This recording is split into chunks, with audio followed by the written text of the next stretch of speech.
Assalamualaikum warahmatullahi wabarakatuh. Kali ini saya akan membagikan video tutorial tentang cara memunculkan tombol navigasi di HP Oppo A31. Oke, kita langsung saja klik di pengaturan dan kita cari alat serbaguna.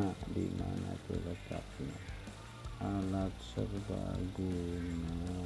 Kita cari, scroll ke bawah, belum ketemu. Scroll, coba cari. Oh, sudah ada, sudah tampil ada. Klik saja dan klik lagi tombol navigasi, klik lagi tombol virtual. Sudah muncul, ada dua pilihan, tinggal klik saja yang mana yang suka, teman-teman yang suka.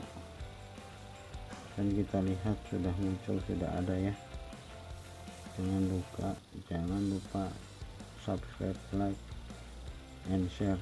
Wassalamualaikum warahmatullahi wabarakatuh.